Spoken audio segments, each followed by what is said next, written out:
Linda? Ja, voor dadelijk meer. Wout, you're one of the fastest guy of the bunch. Was this plan to attack there decided this morning, knowing there was so many wind at the end?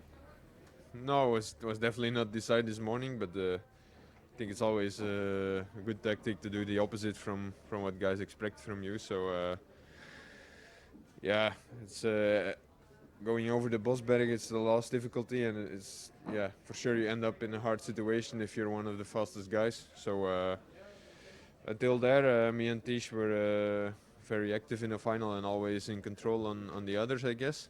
So it was my turn to try something, and it worked. So I think it was a good tactic.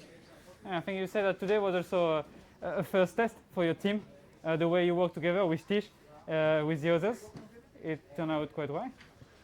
Yeah, I'm really happy to see this all really supported throughout the race, and I could stay calm for a really long time. The guys solved all the early attacks, and especially with the headwind, it was not easy because we expected more fireworks early on. Actually, we also tried ourselves from the Wolvenberg already, but there the guys told me it's really hard in the front, and we stayed calm, organized again, and from the Berendries we tried again, and from there on the race was fully on.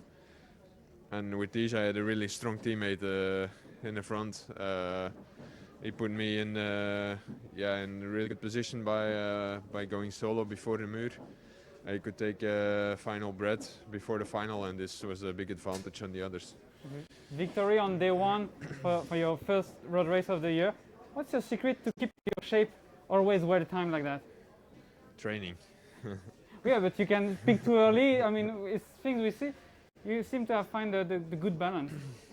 Well, it's like I'm 27 now. I think I'm arriving in the best years, they say. It's also a little bit how it feels.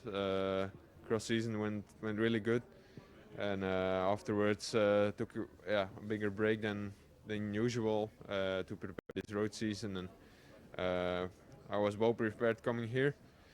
I can still make one little step, which I will definitely need for the really long and hard classics. But happy to be here and have a start like this, of course. What's the feeling going over the Bosberg like that, alone and heading towards victory? Awful. It's actually a suicide mission if you attack just before. The legs explode already before you touch the first cobblestone, and then it's like the kind of climb on training. It doesn't look really hard, and you take it on the big ring, and before you know you're on top. But in the final of a race, it's just endless, and if you commit to an attack, you'll always have to do it 100% and go full to the top. So my plan was just go as hard as I still can until the top, and then see what is the situation. When I look back, I had a small margin, so I was no way back, all the way to the finish. How much do you owe to Tish Benoot for this victory, and what does it say about your team and how it's been built up for 2022 for the cobbles campaign? 'Cause that's a huge team effort today.